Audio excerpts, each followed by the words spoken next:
All right, everybody, welcome in. Today, we are diving into the world of gold, Yeah. but not just regular gold. We're talking about a digital twist. Mm-hmm. We're breaking down this white paper Yeah. all about PAX Gold. Right. And this is supposed to be the future of how we think about and how we trade this really valuable metal.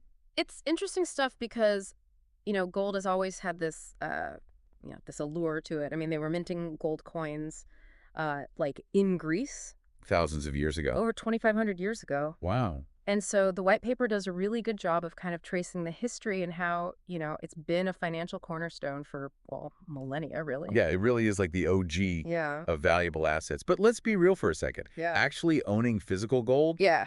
kind of a hassle. It is. It's heavy, it's risky. Good luck if you need to get rid of it quickly. Yeah. No, it's true. The white paper really highlights this kind of dilemma of gold ownership. Yeah. It's like a catch-22.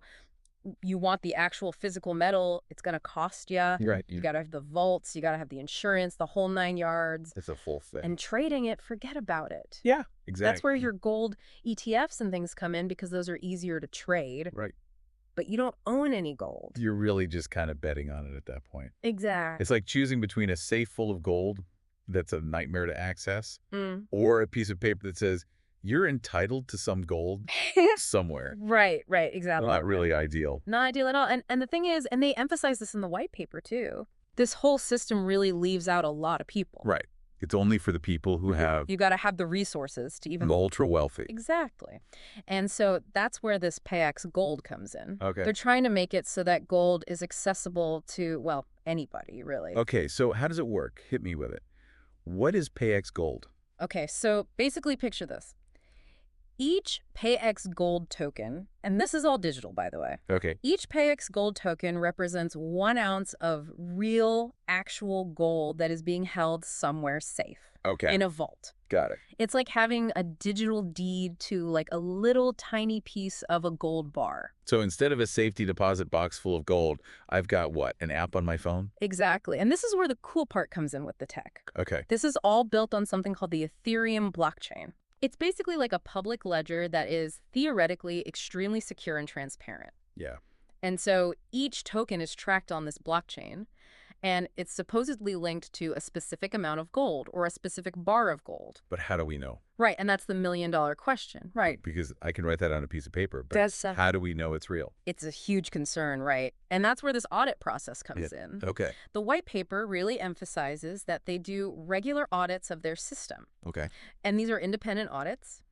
And they basically verify that, okay, yes, for this amount of PAX Gold that's out there in the world, there's an equal amount of gold in our vaults. Transparency is key with all of this. Absolutely. But let's just say, for the sake of argument, that it works exactly how they describe. What is the upside? For somebody who would maybe say, I'm just going to go with the classic, I'm going to buy a gold coin. Well, according to the white paper, there are a bunch of advantages. Yeah. For one, 24/7 trading. Oh, okay. You don't have to worry about what the market's doing. If you need to buy or sell your PAX Gold at 3 in the morning on a Tuesday, Let's go. go for it. I love that. So that's a huge plus. What else? The fees, or rather the lack of fees. Oh, okay. Tell me more. So when you think about traditional gold ownership, storage, insurance, security, all those things cost money. Right. And with PAX Gold, those fees are significantly lower. So it's cheaper to own over the long run, potentially. It can be, especially if you're planning on holding your gold for a while. Right. But honestly, for me, the real game changer is this idea of fractional ownership. Remember those big old hefty gold bars we were talking about? Yeah. Yeah, you don't need to be a millionaire to get a piece of that action. You mean I don't need like a king's ransom to own a tiny piece of gold? Nope.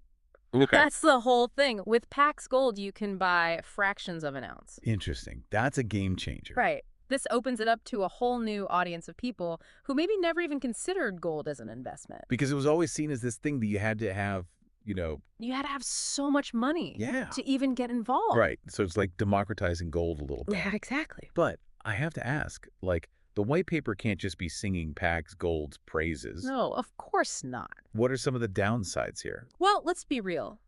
No investment is without risk. Right. And the white paper does acknowledge that. They're very upfront about the fact that the gold market is volatile. Yeah. Just like any commodity, the price can go up, it can go down. And when that happens, the value of your PAX Gold can fluctuate too. So it's not a sure thing, is what you're saying. Exactly. There's no such thing as a sure thing in this game, unfortunately. What else? What else should we be thinking about? Well, even though we're talking about digital gold, right, Yeah. you still have to place a lot of trust in the company behind it all. Okay. Paxos, in this case. Yeah. They're the ones holding the gold, managing the audits, all that. Their credibility is key here. Right. That makes sense. And let's not forget, I mean, we are talking to something tied to the world of crypto, Right, exactly. which has its own inherent risks. Of course. I mean, this is still relatively new technology. It is. And sure, the blockchain is supposed to be super secure, but things Yeah, happen. Of course. You always have to be aware of the possibility of hacks, vulnerabilities, you name it. Exactly. So we're weighing those risks, right? Always. Weighing those risks against the potential rewards of getting involved in something like this. Exactly. So let's talk about who this is for. Who's PAX Gold actually for? Yeah, that's the million-dollar question, right? And the white paper actually goes into a few different user profiles. Yeah. For example, you've got your Bitcoin enthusiasts, right? Right. The crypto diehards. Right. They're already in this digital asset world. They're comfortable. They know how this works. Right. So PAX Gold is almost like a way to branch out, It's diversification.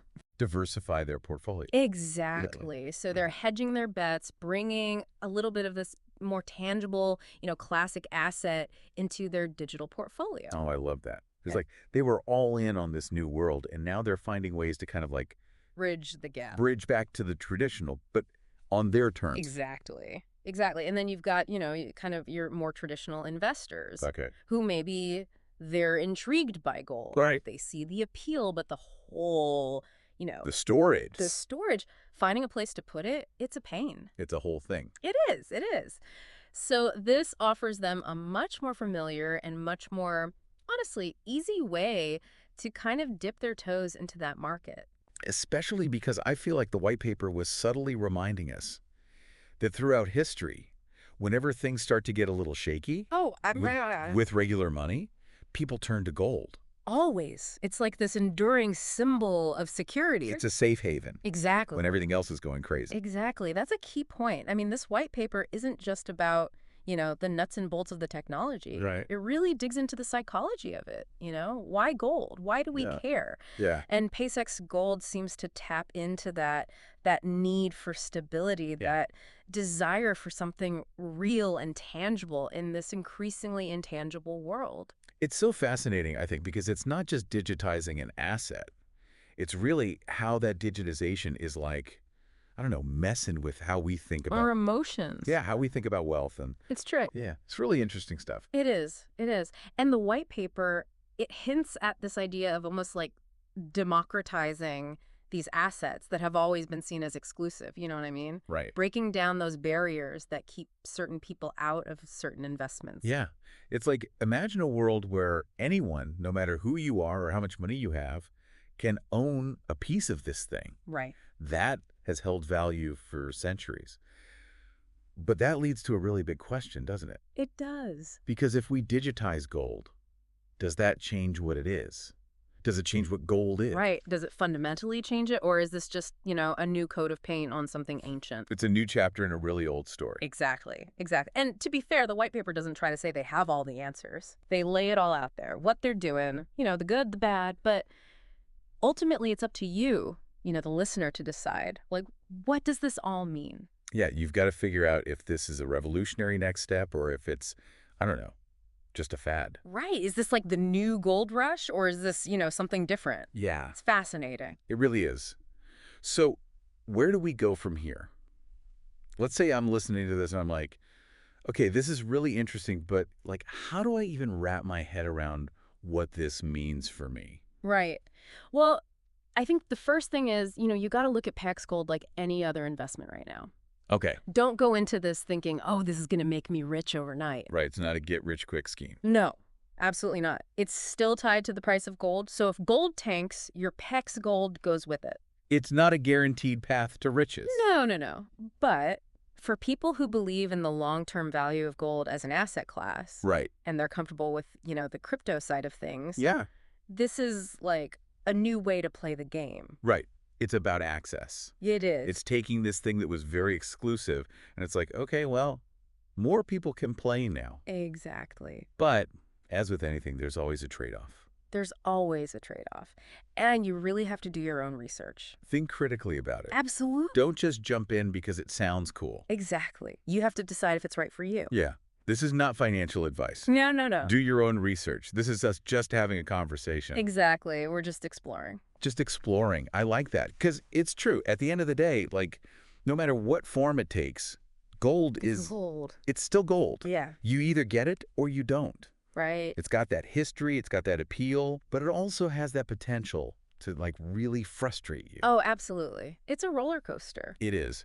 So I think the takeaway here is, really, whether PAX Gold is your thing or not, it's this invitation to, like, I don't know, engage with what gold is. It's true. It makes you think about it, doesn't it? It does. And like we were saying before, in a world that's increasingly digital, increasingly kind of like, I don't know, intangible, I guess. Right, right. Having these conversations about where value really lies, I think, is more important than ever. Oh, absolutely.